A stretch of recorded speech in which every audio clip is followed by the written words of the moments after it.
Thank you for watching the Housing Oregon YouTube channel. Be sure to join our network and get involved in the work that we are doing. If you can, please like and subscribe. It helps us build this channel, which serves as a platform to communicate with our members. This video is part of our 2025 annual conference. We're looking for folks to be on the conference planning committee. Please email info@housingoregon.org.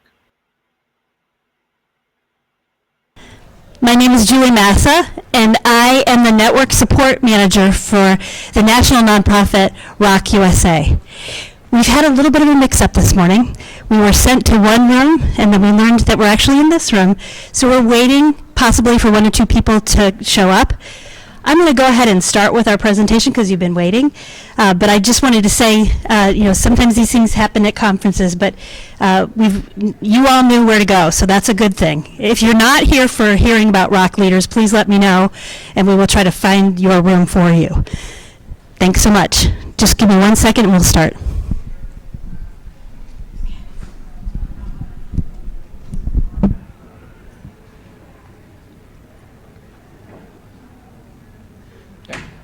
Send him an email, hopefully that. But if he's got his phone on silent, he's not necessarily going to know.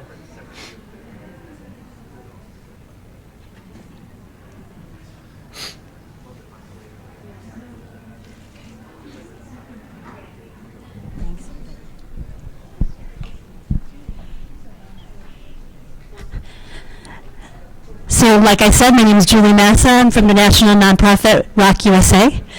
And we're really pleased to present some ROC leaders today. I'm going to talk about what a ROC is, but you really want to hear from them. They have more important and more interesting things to say than I do. But I did want to start by talking about the program and what a ROC is. A ROC is a resident-owned community, ROC, you'll see that. And resident-owned communities are throughout the United States. I came to this work as what we call a TA with CASA of Oregon back in 2010. I started. So I worked in CASA of Oregon. They're based in Sherwood. And when I started in 2010, there were 2 ROCs in Oregon. Right now there are 27 ROCs in Oregon. And so over 15 years we've grown the program. So really what it's about is establishing a community that's for sale, them democratically deciding that they want to become a resident-owned community. That's part of our program, is to go and ask them if they want to do that. And then we show them the way to own and operate a resident-owned community over time. And then they are purchasing this land collectively. So collectively they're purchasing the land, and then they're owning and operating that land as a cooperative business. That's really what ROC is. And I said there's 27 in Oregon, and we're looking at, right now, space is preserved in the 27. We've got 1,863 spaces in Oregon preserved in this ROC program. So it's really something to celebrate.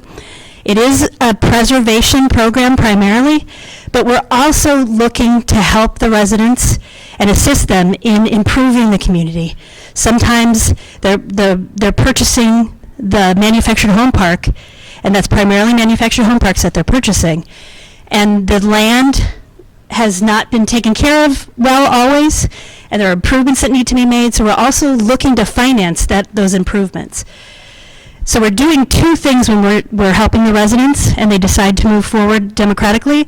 We're helping them build an organization that's a cooperative, and then we're helping them purchase the land underneath them so they can own and operate that business. So that's what's happening. So today we have 3 residents from Oregon, and I think we're waiting for one to show up, and that's okay, because we had a little room mix-up, for those of you who didn't know, but we're getting on straight and narrow now. But we have 3 residents from Oregon communities. I'm going to have them introduce themselves in just a bit, but I wanted to say we've got the 3 ROCs that we have here. We have Family Redwood Park Cooperative, which is in Grants Pass, Oregon, and that's 110 spaces preserved. We have Pioneer Park Resident Community in Lafayette, just outside of McMinnville, and that is 104 spaces preserved. And then we have Filbert Grove Cooperative represented, that's in Springfield, and that's 81 spaces preserved. So we're very proud to have the residents here to talk about their opportunities. And then I wanted to say, we have a special guest who flew here all the way from Colorado, Johnstown, Colorado, and she's going to be speaking about the Resident Association. We at ROC USA have formed an association of residents who live in ROCs, and she's an elected member of that board. I'm going to let her talk about that a little bit more too. But we have a lot of people represented, and the most important thing about her park that she wanted to include in this, she has 40 spaces and they're 100% occupied in Colorado. And Colorado has how many ROCs now? 13 ROCs in Colorado. So that's the overview of the program. I went to work for ROC USA in 2020. I left Casa of Oregon. I've been there for 5 years. And so now I've been working with residents across the United States to help them see this through. So without further ado, and we will have questions afterwards, we have some questions for folks. And what I wanted to do is have everybody answer these questions one at a time, and you can hear from the ROC leaders. I'd like to start with Robin Zimmerman from Pioneer Park, and the questions are, and we go down the line here. How long have you been in your community? Let me read them all. When did you become a resident-owned community? What role do you serve on the board? And why did you choose that role? So go ahead, Robin. I'm going to give you the mic. All right. Okay, I moved into the community in 1998. We became a cooperative officially in 2023. I'm the secretary on the board, and I probably would think the position chose me. Just being at the right place in the right time to happen to have an understanding when we were all grouping together, forming it, because we were the first board. We kind of divided up as to who had skills to do what, and I was the most technically advanced as far as being able to Word, Excel, things like that. So, and was good at taking notes. So I fell into the job as secretary. So, yeah, and you want to introduce yourself? You want to say, and I can say the questions for you. Yeah, good morning. My name is Anna, and I'm from Grants Pass community. And so how long have you been? I've been in the park for 15 years, and we joined on the ROC for about 3 years. And let's see, what role do you... I'm a vice president, and I've been a vice president for like 3 years. And Yeah. how did you choose that role? It just came to me. Yeah, I was not thinking about it. It's just I saw the needs because the community where I live, it is a lot of retirement people that they don't like to be dealing with what I'm dealing like today, that I love it.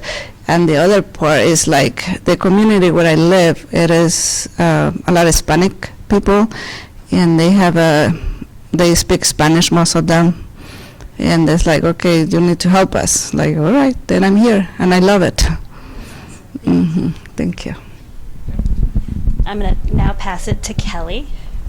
And remind them that you're from Colorado. I'm Kelly Jensen. I'm from Johnstown, Colorado, Paradise Village Cooperative. I've lived in my community since 1996. We became a co-op 3 years ago next month. We were one of the first post-COVID. So our first meetings were outside in the cold because everybody wanted to be around each other. And when it came to the point, who wants to be president, nobody spoke up, so I said, I'll do it. And I've been doing something ever since. I'm also the director for the Mountain West region for ROC Association. That's why I have an interest in Oregon. Everything kind of west of the Mississippi is mine to kind of keep track of, and this is a wonderful group up here. Thank you. I also want to have Emily introduce yourself. You can talk about how long you've been doing TA work. Hi everyone, my name is Emily Rodriguez. I work with CASA of Oregon, and I have been a Senior Technical Assistance Manager with CASA for about 7 or 8 months now, and I've been with CASA for over 3 years. But I work with a lot of these lovely people up here, and I work with a lot of the other ROCs in the state of Oregon. So I'm actually going to help doing some of the facilitation with some of the questions to the ROC members up here, and I will go ahead and get started. I don't know if Julie has explained how this session's going to go, but we're going to start with some panel questions and then some audience questions at the end. So the first question goes to all of you, so whoever wants to answer, but can everyone, this one question goes to Kelly and Anna. What is one thing you'd like people to know about living in a manufactured home?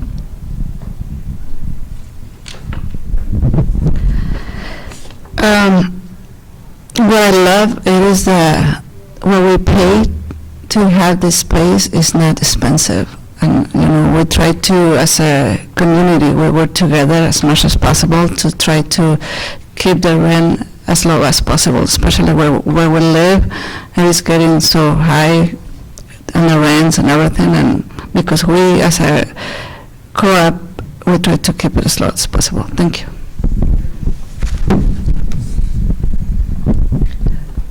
One thing about living in a manufactured home community, we're a community within a community. We are our own neighbors. We take care of everyone. We are there to help each other when everybody needs help. We make all of our own bylaws, rules. We all work together as a team. If you don't work together as a team, you're not going to make it. It's very important everybody works together. It may not be on committees. It may be volunteers. And being a smaller community, ours is mostly volunteer work, because if we had everybody on a community, everybody would have an office and we'd probably not get too much done at all. So our best way to go about it is everybody work together. One of the best things I feel about becoming a co-op, I now know all my neighbors. I didn't know that before. I had no clue who really lived there. I kind of knew them, but not really knew them. And now I know everybody by name. I know all their kids. I know who we can count on. We watch out for each other, and I think that's what makes it a home, a manufactured home. And one day I want to get away from the fact that we have to call it a manufactured home community. It's a home community. These are our homes. They're no different than a stick-built home, an apartment, or anything else. This is our home, and that's what's important. Did you want to? The thing you understand too is that a manufactured home park like this is much more close-knit. Your neighbors are close by. It's not as close as an apartment, but you have to develop proper respect for your neighbors and proper maintenance of borders as far as when you're keeping things. So that becomes intrinsic to your relationship to the rest of your neighbors. Yeah, the next question actually goes back to you, but I guess we don't have a treasurer, but this goes out to anyone, but how do you handle the budget for such a large corporation, and how does that process go?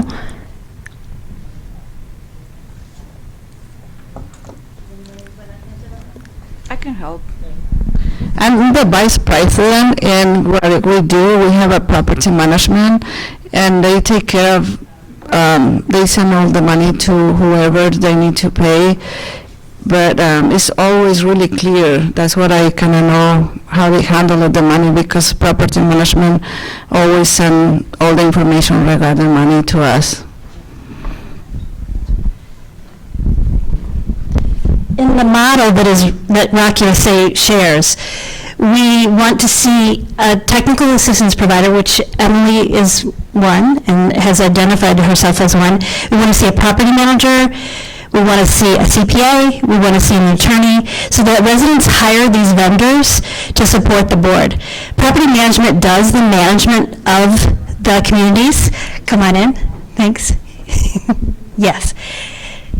You've got a seat right here. That's okay, and we're at the treasurer question, so. Timing is everything. Timing is everything. So let me finish, but the property management does financial management. and reports to the board, and the board makes decisions and tells property management, where their priorities are. But the property manager must also report to the lender on all the financials and all the spending of the cooperative. But the question was for the treasurer, and I'm going to let her get settled. But I'm never settled. That's okay. We got the old switcheroo at the last minute here. So the treasurer is on the board. It is also watching and managing the budget on behalf of the ROC. Has a really close relationship with the property manager, and they're constantly talking back and forth. And the treasurer will report out to the board in that structure. And so now that she's settled, are you ready to go? Sure. Okay.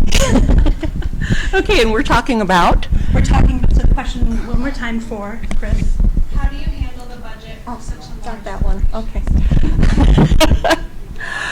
Handling the budget, I work very closely with the ops manager, operations manager. I work very closely with our CASA representative, our CASA representative, and with NOAA and ROC, because they handle, before we got approved with all the monies and grants, et cetera, we had several things that we needed to do to get our bridge loan.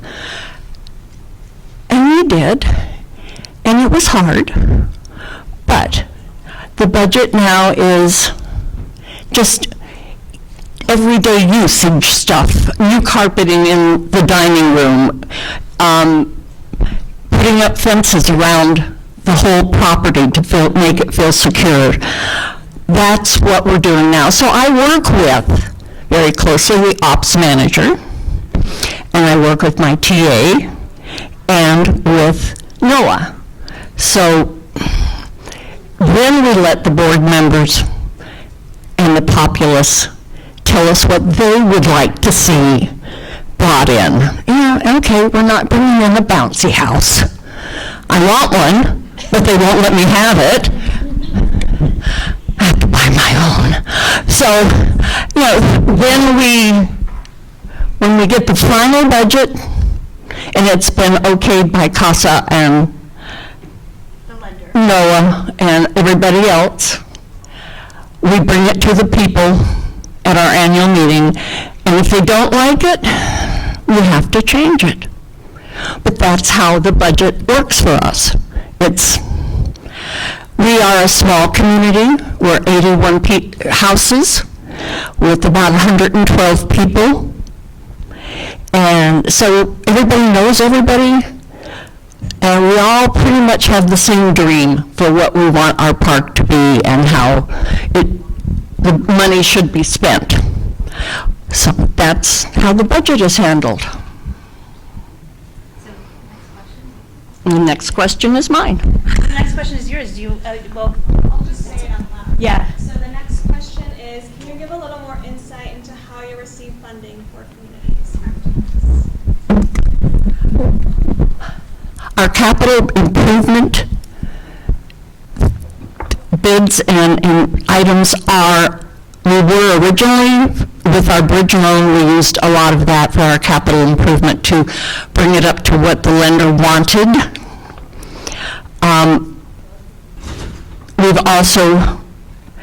We love grants.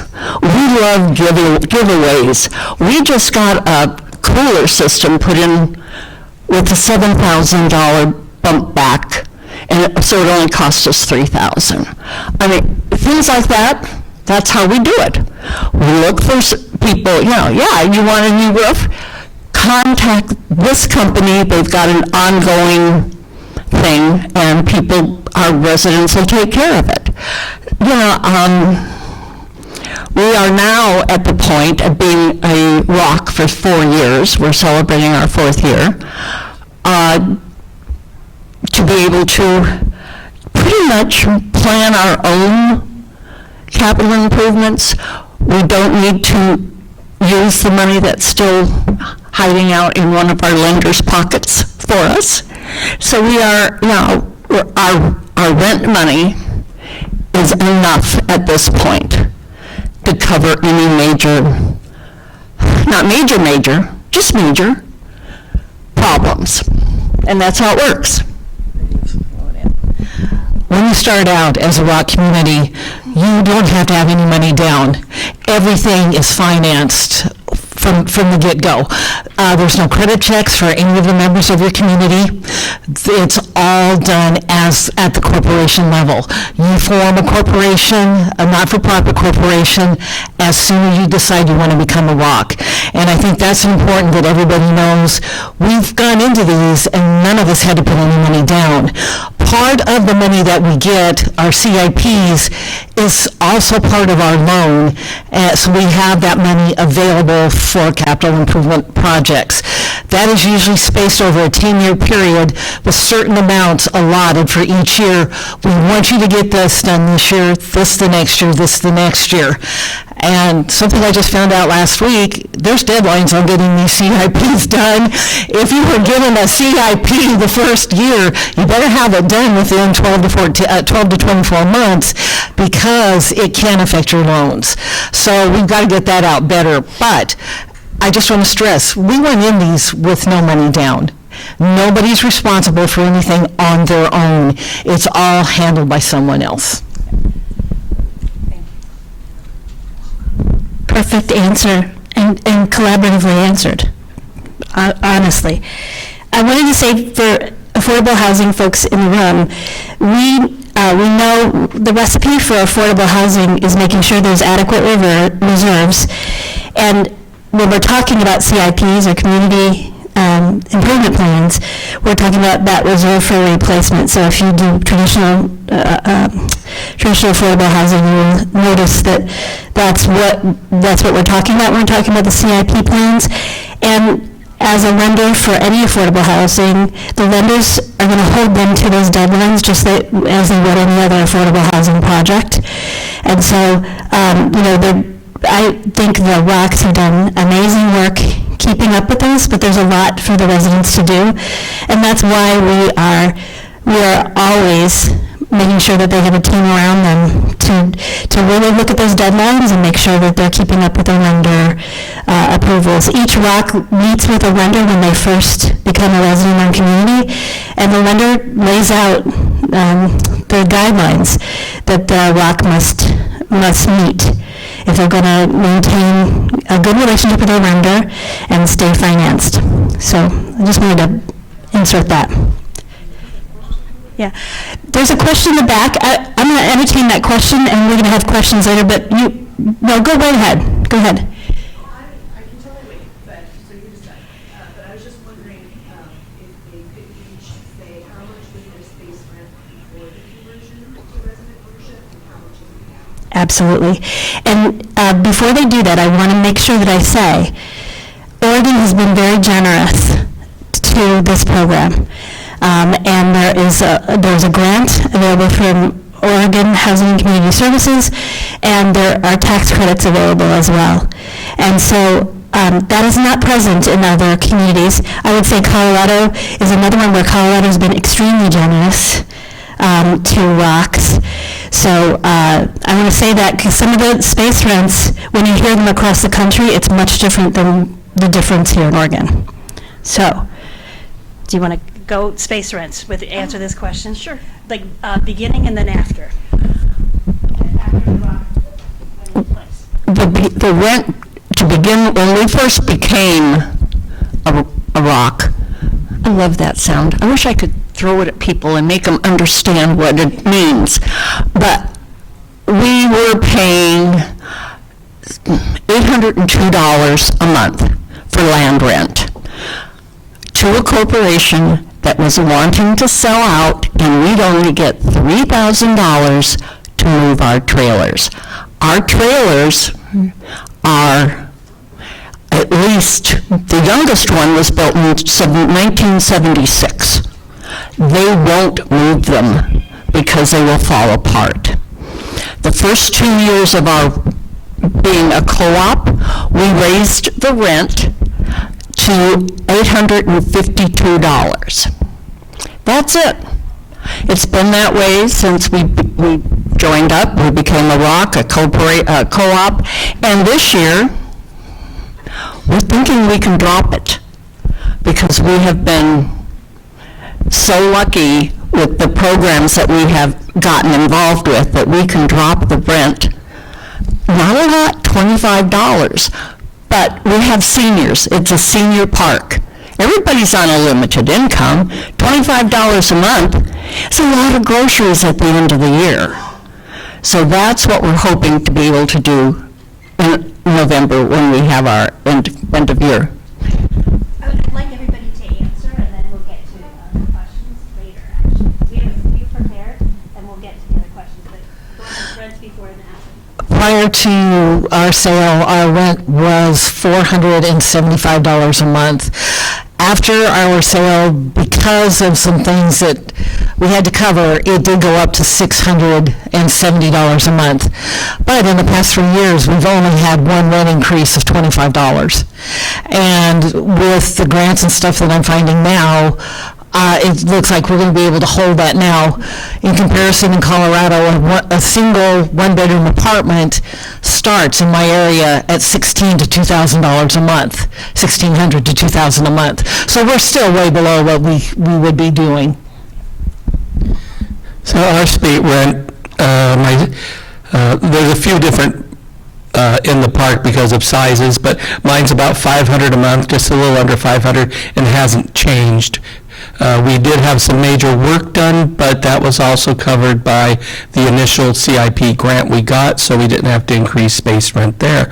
Ours was kind of unique because we were privately owned by a single person, and a corporation offered to purchase it, and that's when we stepped in.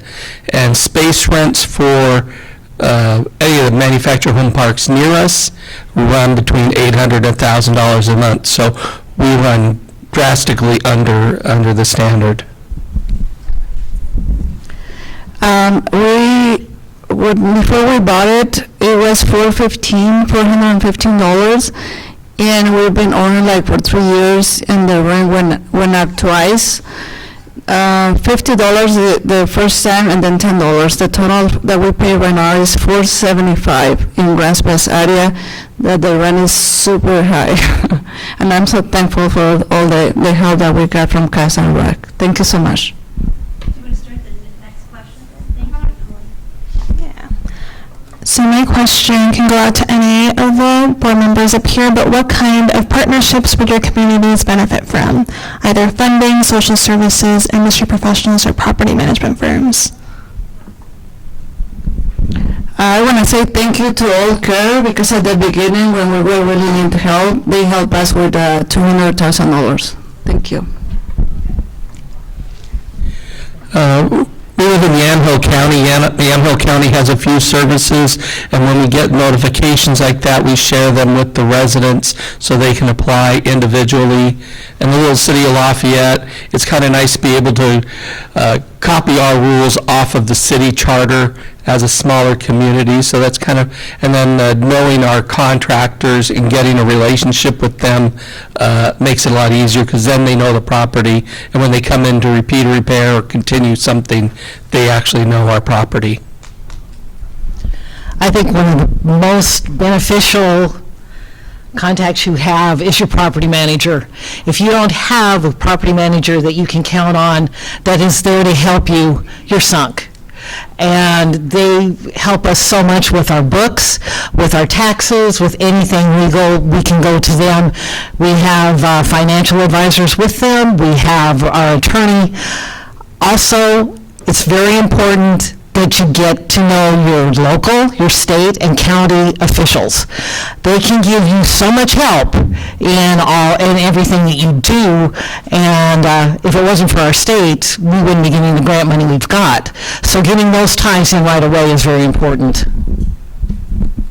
Well, I agree with everybody else on the board, but for our community, because we are seniors, we have a really good relationship with the fire department, ambulance, yada, yada. We have the fire department and the police come out and give a talk twice a year and explain, about the fridge forms. and what you need in case you have to leave because of a fire or a flood. So I think other than having really good relationships, management, contractors, and service people, help service people, I think that's the one, for us anyway, that we really need. I want to take this too, I want to add. I know that some ROCs, we say we're going to meet them where they're at as TAs or as ROC USA, but some communities want to decide how they want to be. We've had communities really interested in setting up a neighborhood watch and partnering with their police, or making sure the fire marshal outlines the fire lines for people parking, and to make it safe for emergency vehicles. So, we can prescribe what we want each ROC to be and do, but we let them shape it. Do you all feel that way, that we let you shape it and decide how they want to be and who they want to be? I wanted to also say something about structure. In the early days, because I started in 2010, we were saying you have to have committees and you have to do all these things. That's all best practice. That's all great if you can do that. But we've had communities say, hey, we're going to run this board well, but we're a community of 36 and we're not going to have big committees. We're just not going to have that, and that's fine too. And just remind them that if you want a social committee and that's it, that's fine. If you want to just plan social events in your co-op, that's fine too. So we've relaxed a little bit in prescribing how it should be, and we want them to be happy and shape their communities the way they want them shaped. So I'll go ahead and do the next question that we have. Make sure that let's see. What do you do to keep your community engaged and informed? We publish a newsletter monthly with a calendar of all the dates, if and when we're having a board meeting that month. We have them every other month. What holidays are available, what the trash pickup is going to be, but we also talk about, we have a coffee clutch coming up. Everybody come, bring your coffee or we'll make it for you, and bring donuts, your favorite breakfast treat. We try to do a luncheon or a dinner a couple of times, about 4 times a year, and food always brings a lot of people. And we have 2 Facebook pages that we post, one strictly for the business end, and the other one is for jokes and silliness, but we also post the business end there. So there you go. Yeah, we have, in our locked mailboxes, there's a bulletin board at each of the mailboxes, so we keep that up to date. They have solar lights on them, so when people get the mail, it's lit, it's safe. We also have a Facebook page, which I use. When we're coming up for a meeting, I'll usually create a JPEG of the agenda and post that so everyone has a view of the agenda. And then I have a limited number of people that have given me their email address so I can email, and I'll email it out to them as well. And then, of course, we're actually having a picnic this Saturday for a group community event barbecue in our little park area. But we try and do, and then mouth to mouth, talking to your neighbors. Whenever you're out, whenever you're walking, it's not uncommon. We're in a single entrance area, so pretty much in the summer, every evening, people are out walking, just doing loops or whatever, and we're able to talk to each other that way. But just in multiple ways between social media, posting on bulletin boards, things like that. The next question I have for Anna. Is there anything you've learned from getting involved with the board? Anything you've learned? Yes. Not to be afraid to talk to people in any way and try to help them as much as possible. Yep, and I love when I walk on the outside of my house and they say hi to me and they have a big smile because my senior community is really thankful for what we're doing as a team. I love it. Yeah, thank you all for your support. And then, Chris, your name was on this as well. It was, but I feel like I've talked a lot. That's okay. How to accept disagreements nicely, because sometimes I'm not, but but yeah, learning how to deal with angry people, I think, is probably one of the best ones I've learned, and not to ever volunteer again. No, I'm kidding. I love it. I really do. And yeah, it's very I like helping them. And that's the best part of it. Does anybody else want to answer that question? Is they're burning to answer? If not, we'll move on. Okay. So, let's see. What obstacles are cooperatives having that prevent affordable housing? Insurance costs, materials, income stagnation, barriers. So, Kelly. This year's been extremely hard. Wages, income has not increased. Everything else has. Insurance is going through the roof. And there's several communities, not so much in my area, but back east, they can't even be insured anymore. You can't be insured, you don't get your loans. You don't get your loans, you can't be a co-op. So we need to work on some type of legislation to curb the cost of insurance, also to keep rates down on it's not affordable housing anymore. It's costing so much for the homes, so much for the materials, so much for the insurance. We're pricing ourselves out of the affordable housing market, and that's not right. Everybody deserves a right to have a home. And if we don't try to do something, get our voice out there and make ourselves heard, to say, this is kind of stop. We need the insurance. We need your help. And everybody needs to talk to the representatives, statewide, federal, whatever, and tell them, this is hurting us. It's hurting us badly. Anything you want to add? I wanted to just say, for those, there's nobody here from California, but 2 years ago, a TA in California, TA is technical assistance provider, that working for the affiliate from ROC USA. She tried to insure a park for 6 months, and the time was running out for the funding, and the ROC couldn't become a ROC because they could not get an insurance company to insure them. Yes, they were in a fire zone, but pretty much all of California is a fire zone at this point. So that what Kelly's talking about is an urgent need. And a lot of the insurers, even when I was working at CASA, were pulling out of insuring manufactured home communities. So the next one is for everybody, and I know we talked about this. What would have happened if your community had not become a ROC? I'm going to start down with you because it's for everybody. Yeah, if we become a ROC, then the landlord that we had before, he already have a buyer, with cash in the hand, and it is a big land in a good district. It is called District 7, close to hospitals, good schools, and they were ready to buy it. They want to build houses there, but thanks to ROC and CASA that support us, we were able to keep it. I shudder to think if a private equity corporation had bought our park and taken over. I think there's a great documentary that ROC introduced to us that actually tells the history of these investment corporations and how they manage a park, actually sitting down and calculating how high can we raise the rent to make a profit without making it so hard that they have to move.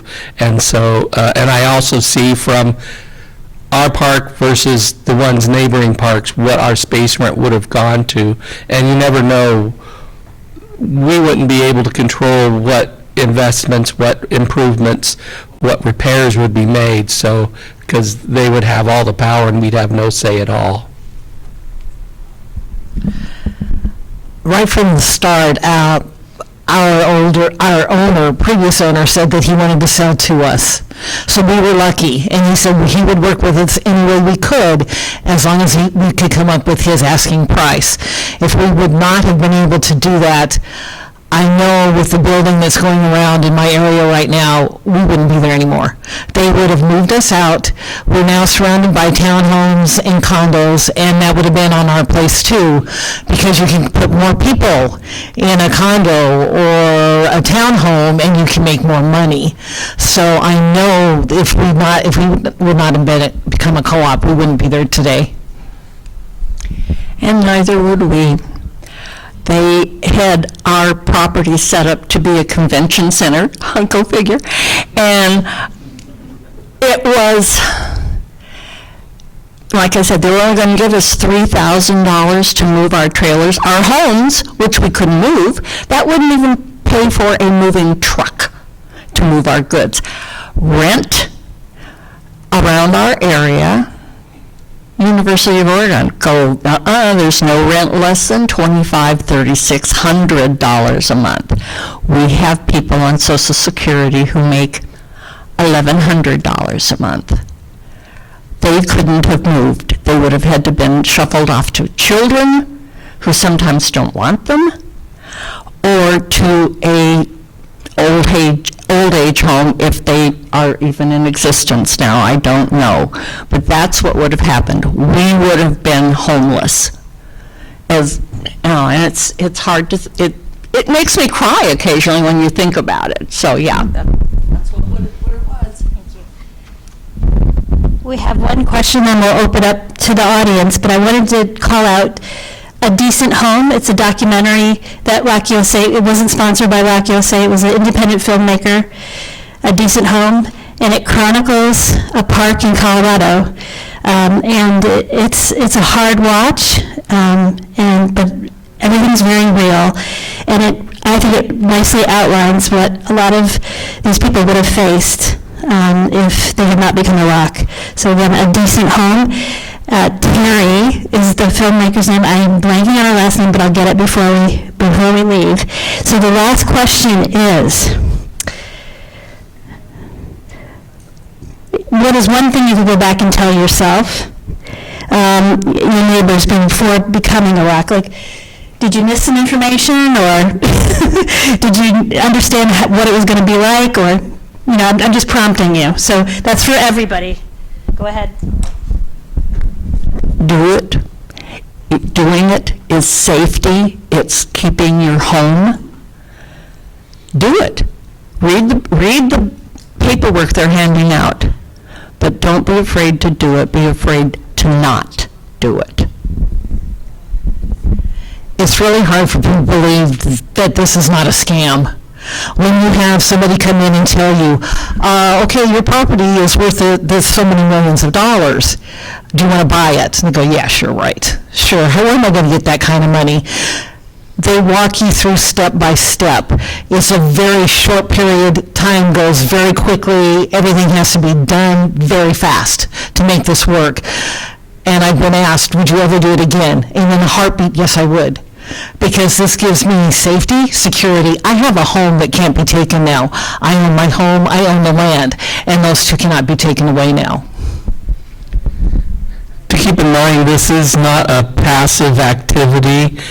You have to be aggressive and active in the process, but take advantage of the ROC resources. Train yourself. There's classes, there's online classes for training, and then depending on your skill level and what you think you might want to do as board, you can definitely home in on the type of training you need for whatever position you're going to take. I'd like to recommend everyone think about the process of being a board. You don't necessarily have... Our entire board, we came in knowing nothing. I spent hours with the technical assistant training me how to organize all the files, how to get it. Now after 2 years, I'm pretty much doing it on my own, but there's nothing you can't learn to do. They say a lot. They read my mind. Okay, I remember at the beginning when people was telling me, you don't know what you're doing. This is a big park, and I was like, to like, stop doing, I'm wasting my time. And the landlord came to me and like had him say, "Am I sure that you guys are going to be able to come with the money?"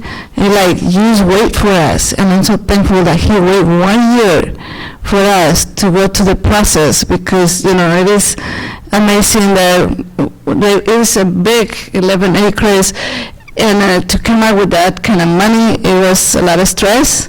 But finally, when they say, yeah, you are the owners, we're so thankful for that. And the landlords that wait for us. Emily, do you have anything you want to add, or yeah? I would just like to say that the people up here right now, and there's many others in the communities, do so much for their communities, and I think that, yes, they're very thankful for other organizations, but the ROCs would not be standing if it weren't for them continuously advocating for their communities and asking for that support and doing all the hard work that it takes to continue to run these huge multi-million businesses. So I just want to give them a big round of applause because they do so much for their communities.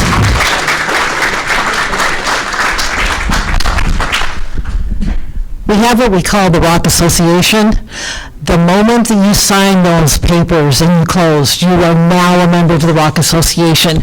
That's not just the board, that's every single person in your community. And everybody becomes an owner and a member. We're trying to get away from using the term resident because you are an owner and a member of a very strong association.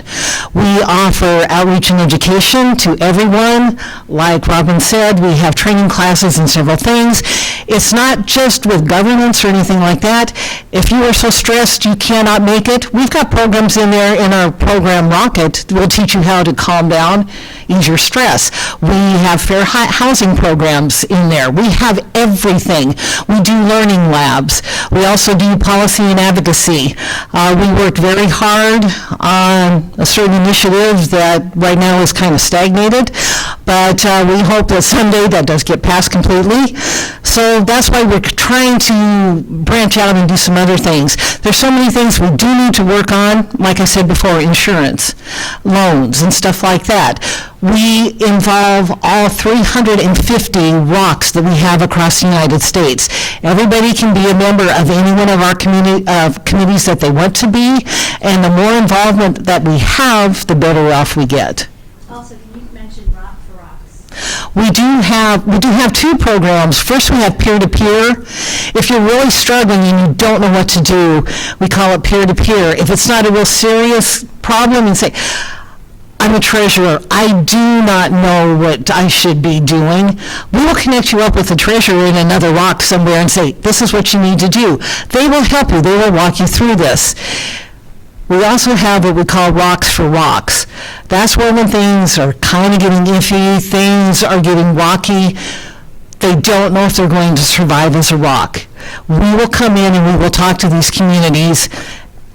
And I shouldn't say talk, I should say listen, because we listen to their problems. We do not give any legal advice, but sometimes they just need a sounding board, and we're there for them.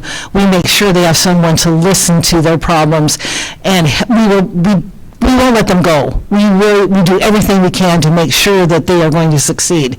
It's hard. It's not an easy thing to do. And some communities have gotten into some really rough situations.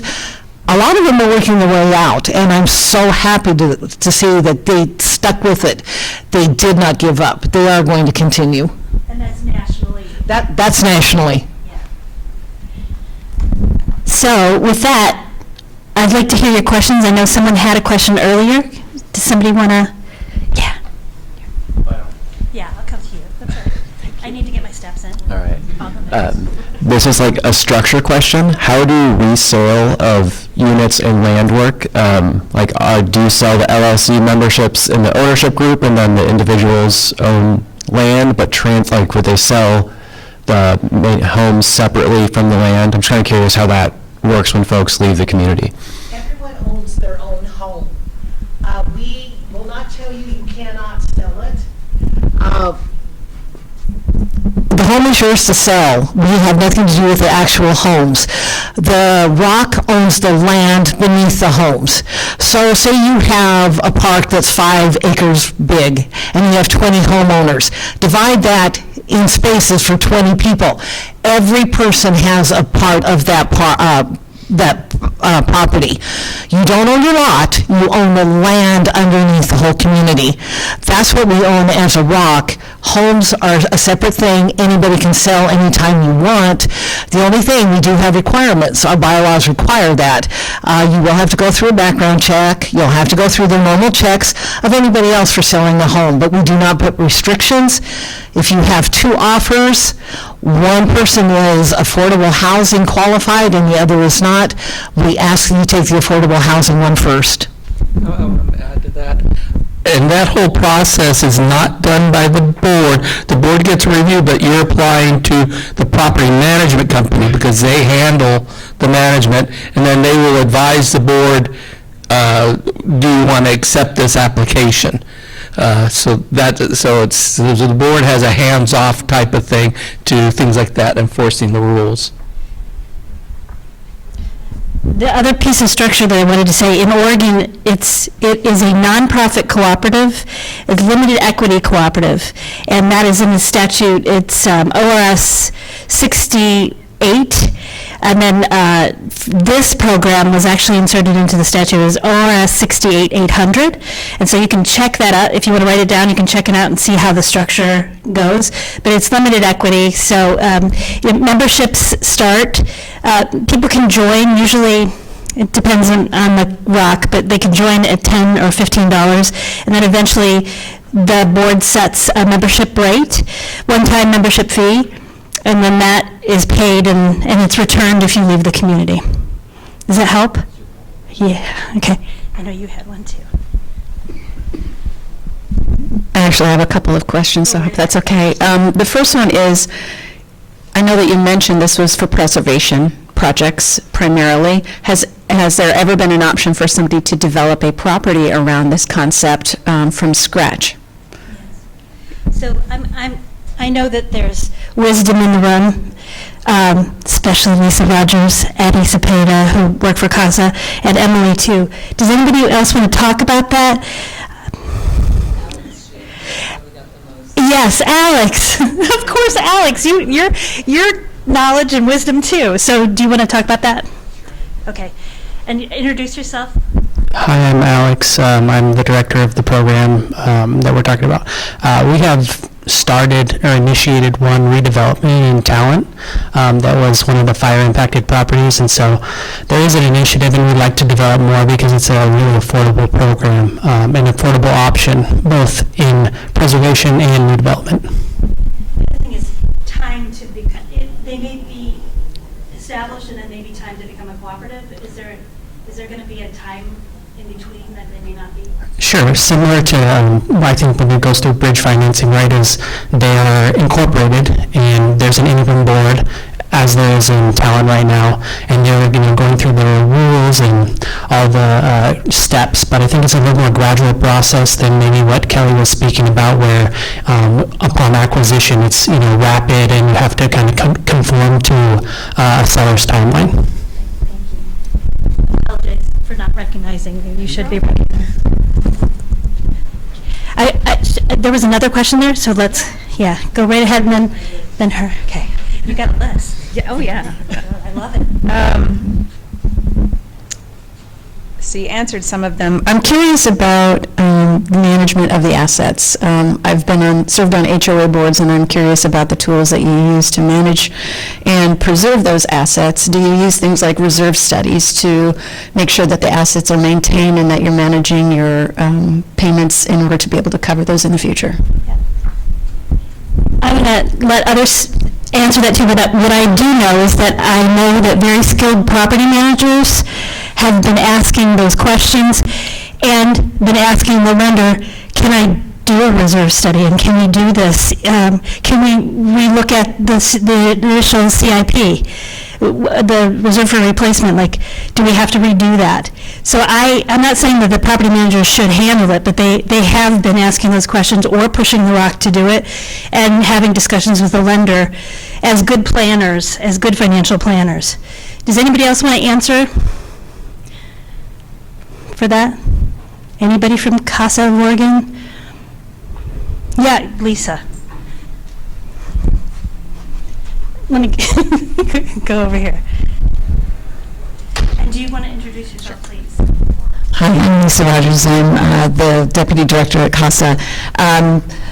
When we do the underwriting, there is there's, as Julie was saying, a CIP, which is a construction improvement plan. And the lenders are really involved with what is necessary for that plan based on that review.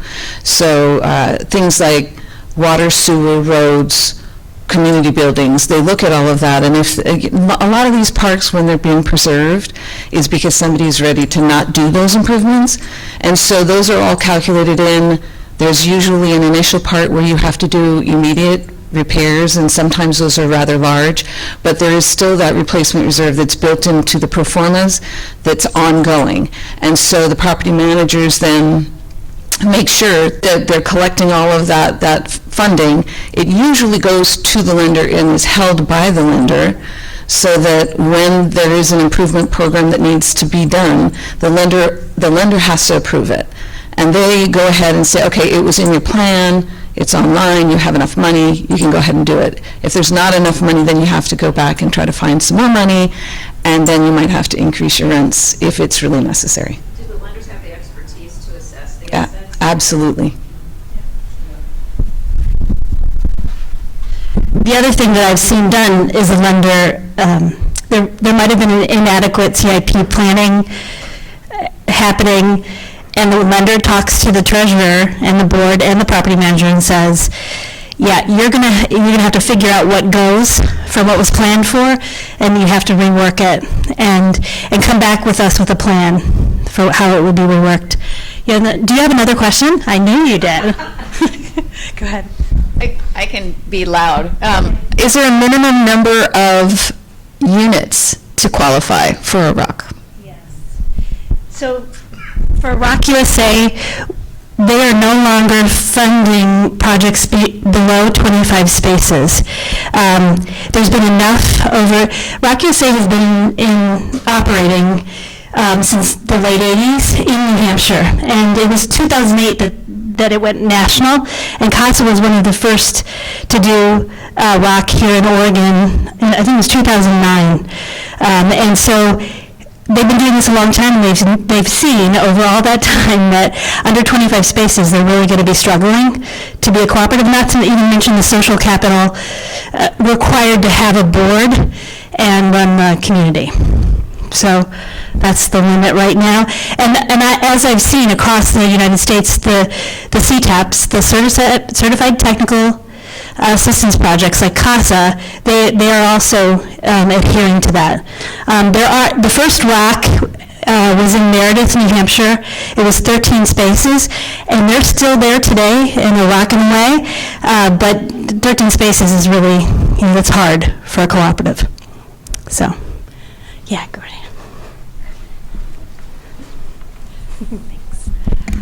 So I've heard earlier this year that there are quite a few parks around the state that are currently for sale, and I'm wondering if there's anything that we could do as organizations to support this model and saving those parks and supporting those residents.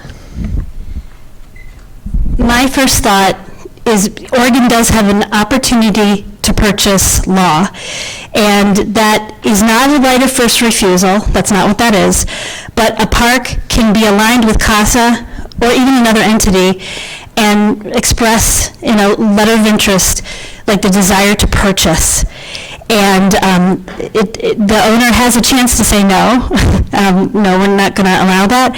But I think letting people know that there is this law available, opportunity to purchase, if you hear about it, it also, it went into effect in 2014 or 2015, and it does require the owner to notice the residents that the park is for sale and is up for sale. So I know, because I was there at CASA when that happened, we started getting floods of information from residents saying, oh my gosh, I never knew my park was up for sale, and can you help us? So it's really responding to that. That's one thing. And also, CASA can only respond to so many with funding available and things like that, but letting people know about that law, I think, is really important. So again, opportunity to purchase. I did know the number in the statute at one point. I think it's 89, and the 89, yeah, opportunity to purchase. Yes. Thank you. This is really motivating and inspiring, just to learn about all the work that ROCs are doing, and like understanding this as a powerful project for building democratic communities at the like grassroots, neighbor to neighbor, which is something, democracy gets thrown around, but like you're doing it. So I have two questions. One question is, I'd love to hear a little bit more about the process of teaching within your community, yourselves, each other, how to practice democracy in a way that maybe people have not been taught. We don't encounter it in our workplaces. We often don't encounter it in the places we live. You talked about dealing with anger, but yeah, how do you learn to practice democracy at that scale? And then my second question is more on the growing the movement. Like I have friends who live in apartment complexes, for example, that they're trying to organize in tenants' rights movements and things. I imagine it's more expensive maybe to purchase that type of a development, depending on where it is, but where do you see the opportunities to grow the movement in other types of properties and spaces? Does anybody want to tackle that on the panel? I knew Kelly would. On your democracy question, every house gets one vote. So in my community, we have 40 units. To become a ROC, we had to have 80% of the people in our community wanted to become a member of ROC, that we would go forward with acquisition. We got it. I think we ended up with 87%. Every single vote we do is one vote per household. Anything over 50%, 1 over 50, they rule. Everybody has to abide by those rules. You may not have voted for it, but it's now your responsibility to abide by it. That goes in almost everything we do. When we get to the national level, each ROC gets one vote. So whether you have 13 residents in your community or our largest, which right now is 435, you have one vote. So it's one vote for community, so the little ones do not get left out. And again, we go by percentage. Anything over half, they rule. So and that's the easiest way. The first night we took our first vote, we didn't have the people. We had to go round people up to come in and vote and explain it. But once they got there, they didn't really realize what we were voting. They didn't really realize how important that vote was. But when they figured out what we were doing, we thought, oh gosh, we do have to vote on this. We do have to get this going. So it's a learning process. My community is 76% Hispanic, and it was very hard. Everything we do is in English and Spanish. That's also a state law in Colorado. Everything that we do has got to be in both languages. No one can be left out. Oh, we have 10 minutes? Okay. 5 minutes? Okay, we got 5 minutes. Let me get to this last question, and maybe you and I can talk afterward. Okay. And then, go ahead, your question. It won't be our last, maybe one more. Go ahead. Okay, so how much conventional financing are you guys seeing when you convert to a ROC? Can you define conventional financing? Meaning, so a manufactured home, before you become a ROC, is called personal property, and usually those rates are high. Right. Conventional financing is available to cooperatives. So I'm wondering how much of that you are seeing. Yep. Does anybody have an answer for that? Anybody from CASA have an answer for that? conventional financing available to cooperatives, and are we seeing that and are we using that? Like personal property financing, I'm not sure it fits. The individual homes? So, all right, full disclosure, I work for Oregon Housing and Community Services. Yes. My name is Scott Shaw, I'm the Assistant Director of Homeownership Lending. Welcome. Thank you. Thank you. So we actually had Fannie Mae come to us and say, hey, we're really interested in this, we review the Oregon statute, and it looks like you're good to go. I'm going to go on a slight tangent. OHCS, under the MMCRC, actually registers all manufactured home parts for people who want to know information. We do have a section for Oregon Housing that actually monitors that stuff. But back to this, they're very interested in it, and I'm just wondering how many people are seeing traction on conventional financing in homes. You know, I don't know that it's really strong right now, mostly because conventional financing is expensive, but it's less expensive than chattel financing. So Fannie Mae has done a really good job of trying to, one of the questions and one of the concerns of lenders is that it's an individual home sitting on a piece of land that's owned by a ROC. And so if the ROC then kicks the person out because they haven't, you know, abided by the rules in some way, where does that leave the lender with the home, right? Because moving these homes is like $30,000, $40,000, so it's not cheap. So the lenders, if they're going to do it, are working with the board to have an agreement that would say, if you're going to have some issue with any one of these that we have loans on, you got to contact us and we got to help. We got to work together in order for that to happen. I don't see that it's been huge in the ROCs yet, but I do know that Alex was looking into trying to do some infill projects for the existing ROCs that we have, because it is hard for the co-ops. They don't have that level of expertise always in the community. Sometimes they do, and so trying to help. That's where the TA comes in. I mean, they do specific work, but when needs arise in the community, they work with the rest of the team, they work with ROC USA, and we try to come up with ways that that will happen. I think lenders, if you can give in a ROC, you can give a 100-year lease, as long as you're abiding by it, and that is what's important for the being a mortgage loan rather than a chattel. 5 years longer than the lease term, or than the loan term. Yeah, exactly. Yeah. Exactly. I would add that I was just at a conference for specifically manufactured homes, and Fannie was up there on the panel, and they had been doing a pilot program in New Hampshire and had 0 defaults over the course of the entire pilot program. And so they're interested now in pushing that out, and that'd be awesome to do. I have their contact information, and hopefully we can move forward on that specifically for ROCs. Yeah, let's talk, because to be quite honest with you, I'll be back at Fannie Mae at their Affordable Housing Summit next week. So. Awesome. That's greght. A spin-off question: has it been NOAA, the lender, on all the ROCs you've done at CASA? No, or has it been multiple? No, Vanderbank for a while have been doing, they're no longer doing. Insurance is always, as people have mentioned, is really tricky.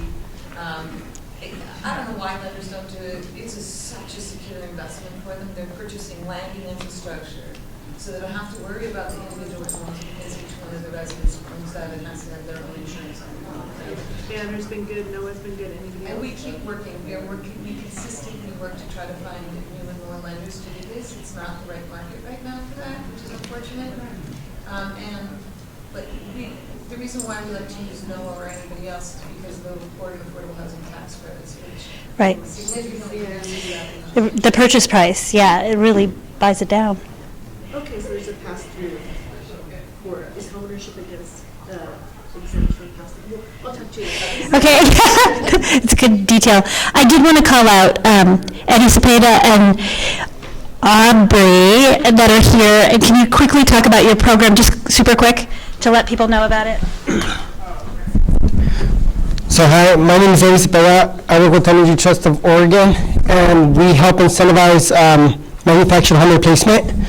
So, like with co-ops, actually I was at Filbert Grove. I helped you guys when I worked at CASA. But yeah, so we help with incentives to help families replace their older homes, got to be constructed before 1995. PGE, Pacific Power, Northwest Natural Gas, Avista Natural Gas, Cascade Natural Gas. We're actually working with Everett on the manufactured home replacement program. So we're out there. We're really trying to get, stay busy, and we are. But you want to talk? Say hi. Hi.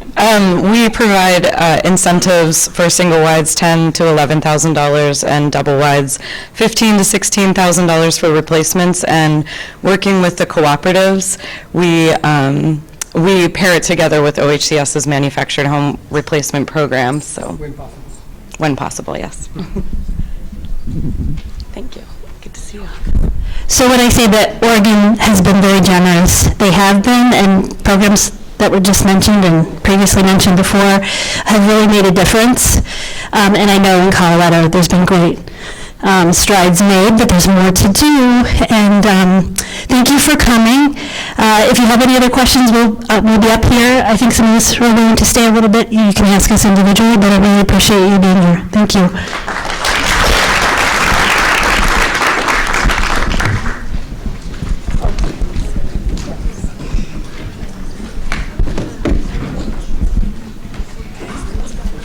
Last week, we had people from Fannie Mae at That's great. and what they're doing now in the New England states. When you go to purchase your home, if you can prove that you have a 30-year lease with, My name's Kareem. with the people. I'm Chris. Nice to